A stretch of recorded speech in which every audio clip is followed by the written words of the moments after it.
When you study wartime field manuals, soldier journals, and declassified training notes long enough, you start noticing a pattern most civilians, and honestly most preppers, completely miss. The smartest survival tricks weren't printed on posters or dropped into public pamphlets. They were quietly passed between soldiers, taught in muddy barracks, whispered by veterans to rookies who understood that the wrong move could end everything. Before we jump in, if you're a serious history buff or survival-minded viewer, make sure you subscribe to the channel so you don't miss the deep dive material we bring every week.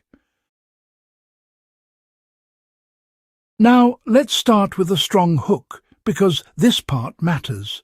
Picture the average World War II recruit, barely trained, often undersupplied, suddenly thrown into some of the harshest environments on the planet. They couldn't rely on gear they didn't have. They couldn't wait for reinforcements. They had to survive with whatever they could carry, make, or figure out on the fly. And the hacks they used weren't glamorous. They were practical, field-tested, and brutally effective. These weren't tricks for show. They were the difference between frostbite or function, sickness or strength, detection or invisibility. And today, these same principles still work, whether you're on a hike, in a blackout, or caught in any situation where you're forced to rely on your wits more than your equipment. Let's get into the first one. The way soldiers learned to read the ground saved more lives than any piece of gear. Most civilians think tracking means following footprints.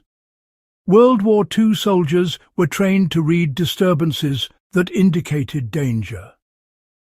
Freshly overturned soil, unnatural straight lines in vegetation, broken twigs under well-canopied paths, and even the colour difference between aged mud and recently disturbed ground. This was absolutely vital when dealing with mines or enemy traps, you know. Modern preppers can use this same skill outdoors by training the eye to notice contrast rather than detail.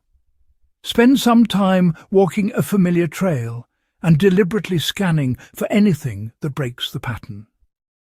With practice, you stop seeing a trail and start seeing every pressure mark, drag, and indentation.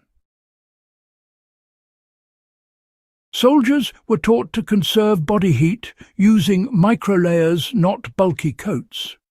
Supply chains were, well, inconsistent, and warm jackets just weren't always available. Troops in winter theatres used thin but strategically layered clothing, trapping air with dry grass, newspaper, or even spare socks wrapped around the torso. The goal wasn't thickness, it was insulation by capturing warmed air. If you ever get caught in the cold without proper gear, you can replicate this by adding anything dry between your base layer and outer shirt. Even a plastic shopping bag under a shirt creates a wind block that can reduce heat loss dramatically. This trick, simple as it sounds, saved soldiers from hypothermia countless times. They relied on improvised water filtration long before civilians understood it. Field manuals taught soldiers to filter water through a boot sock filled with sand, charcoal from a fire, and gravel before boiling.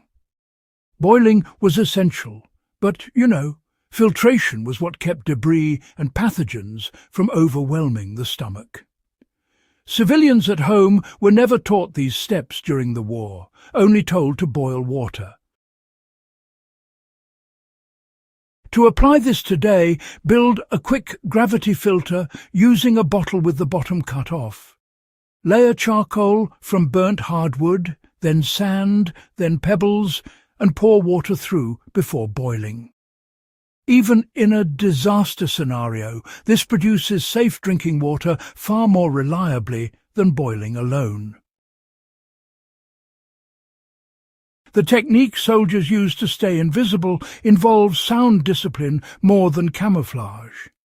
Camouflage paint and netting help, yes, but it was noise, or lack of it, that kept patrols alive. Soldiers learned to coordinate their breathing and step on the outer edges of their boots rather than the centre, distributing weight to avoid snapping twigs. They also timed movement with wind gusts, artillery, or ambient noise. If you ever need to move quietly outdoors, practice shifting your weight slow enough that your heel touches first, then the outside edge, and finally the ball of your foot. It feels a bit unnatural at first, but after a few sessions your noise signature drops dramatically. Hunters still use this method today because, well, it works. They created fire-safe cooking pits that released almost no visible smoke. A traditional campfire was a beacon to anyone watching, you see. Soldiers carved Dakota-style pits, 2 holes connected underground, allowing fire to burn hotter with less smoke by feeding oxygen from the secondary channel. Civilians didn't learn this design until decades later, when survival schools revived the technique. If you're hiking or prepping and want a discreet cooking setup, just dig a primary hole for the fire and a secondary hole about a foot away. Tunnel between them, then burn small dry pieces of wood. The heat intensifies, smoke drops to almost nothing, and your flame becomes far harder to spot.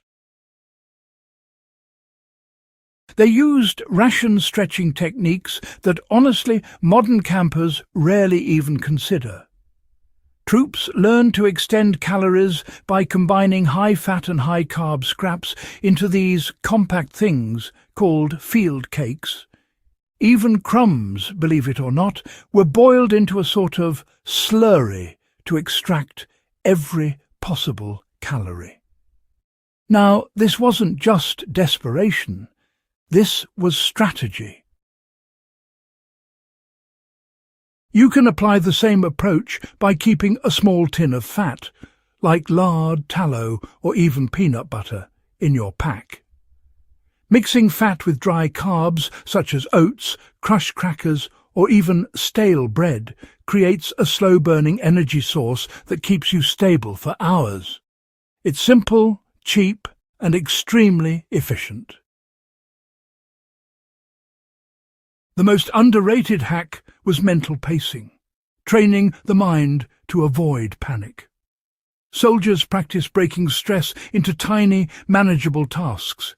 Instead of thinking, survive the night, they focused on stay dry, then stay warm, then eat, then stay alert. This mindset prevented overwhelm and kept them functional even under impossible pressure.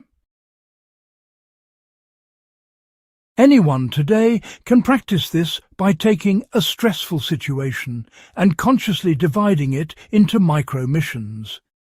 You regain control because your brain stops fighting the entire situation at once. These 7 World War II soldier survival hacks weren't public knowledge during the war, but they're absolutely relevant today. They're practical, proven and grounded in real field experience from the men who had no choice but to master them. If you want more deep dive material like this, make sure you subscribe to the Legacy of Survival channel, drop a comment, and share this with another history enthusiast. It helps more than you know.